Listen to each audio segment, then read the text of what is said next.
अब हम लोग पढ़ेंगे, क्या पढ़ेंगे, त्रिकोणमिति को। तो त्रिकोणमिति में से हम लोग का क्या चल रहा है, 5वां नंबर का चल रहा है, वो भी 8.1 का। तो 5 नंबर का क्वेश्चन क्या है, बहुत ही आसान है। देखिए क्वेश्चन क्या बोला है, सेक थीटा बराबर 13/12 हो तो अन्य सभी त्रिकोणमिति का मान बताए। क्या बताए, अन्य सभी। तो अन्य में कौन है, साइन है, कोस है, टेन है, कोट है और सेक है। सेक तो दिया ऑलरेडी, कोसेक है।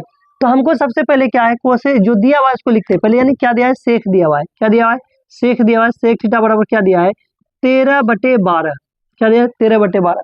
देखिए हमको दो चीज पता है, दो चीज मतलब सेक थीटा बराबर क्या होता है, कर्ण बटे आधार। क्या होता है, कर्ण बटे आधार। तो ये हम लोग इसको क्या लिख सकते हैं, देखिए सेक थीटा बराबर क्या है, कर्ण बटे आधार। तो ये हमारा क्या निकल गया, कर्ण, और ये हमारा क्या निकल गया, आधार। इसको हम लोग चाहे तो अलग से भी लिख सकते हैं, मतलब ऐसा भी लिख सकते हैं, कर्ण बराबर 13 और आधार बराबर कितना हो गया, 12। इसको हम लोग अलग से भी लिख सकते हैं। अब देखिए मेरे पास दो चीज पता हो गया, क्या पता, कर्ण पता और आधार पता है। पता क्या नहीं है, हमको लंब पता नहीं है। तो लंब निकालते हैं। लंब बराबर अंडर रूट क्या होता है, लंब बराबर देखिए, लंब बराबर क्या है, अंडर रूट कर्ण स्क्वायर माइनस आधार स्क्वायर। अंडर रूट कर्ण स्क्वायर माइनस आधार स्क्वायर, उसको लिख लेते हैं।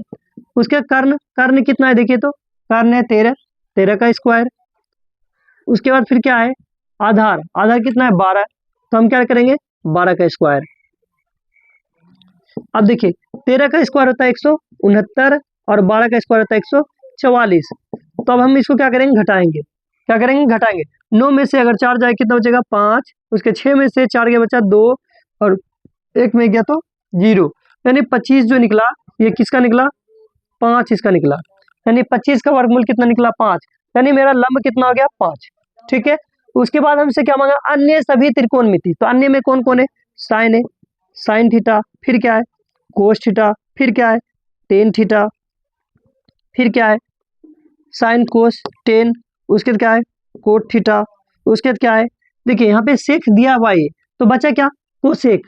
तो कोसेक लेते हैं, कोसेक थीटा, कोसेक थीटा, पांचों निकल गया। अब साइन बराबर फॉर्मूला देखिए, साइन बराबर क्या होता है, लंब बटे कर्ण, उसको लिख देते हैं, लंब बटे कर्ण, हो गया। उसके बाद लंब का मान देखिए, लंब का मान कितना है, 5 है, 5 लिख लिए। उसके बाद क्या है, कर्ण, कर्ण कितना है देखिए, 13 है, 13 लिख लिए, एक निकल गया। उसके बाद कोस बराबर क्या होता है, आधार बटे कर्ण।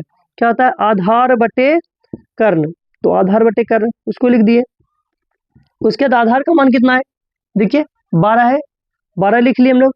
उसके बाद कर्ण, कर्ण कितना है, कर्ण कितना है 13, तो 13 लिख दिए, 2 मान निकल गया। अब बचा 3। अब 10 बराबर होता है लंब बटे आधार, लंब बटे आधार, उसको लिख लेते हैं। लंब, लंब कितना है देखिए, तो लंब निकला 5, इसको लिख लेते हैं 5। उसके बाद आधार, आधार कितना है, आधार देखिए 12 है, 12 लिख लेते हैं। उसके बाद क्या है, कोट, कोट बराबर फॉर्मूला आता है, देखिए कोट बराबर क्या है, आधार बटे लंब। क्या है, आधार बटे लंब, आधार बटे क्या है, लंब। तो आधार का मान कितना है, देखिए आधार का मान कितना है 12, 12 लिख लेते हैं। उसके बाद लंब, लंब कितना है 5, 5 लिख लेते हैं। उसके बाद देखिए क्या है, cosec, cosec, cosec theta, cosec theta पर क्या होता है देखिए, कोसेक कर्ण बटे लंब। तो क्या होता है, कर्ण बटे लंब, तो हम लोग लिख देते हैं कर्ण बटे लंब। तो कर्ण का मान कितना है, देखिए कर्ण का मान कितना है 13 है, तो 13 लिख देते हैं। उसके बाद लंब, लंब कितना है देखिए 5 है, 5 लिख लेते हैं। तो बहुत ही आसान था, हम ये बोले थे ना कि ये 5 नंबर का जो है सबसे आसान था, सिर्फ क्या करना था, हमको मान पुट करना था, और वो हम लोग क्या किए, कर चुके हैं। तो आज हम लोग का क्या है, 5 नंबर भी क्या हो गया, कंप्लीट हो गया।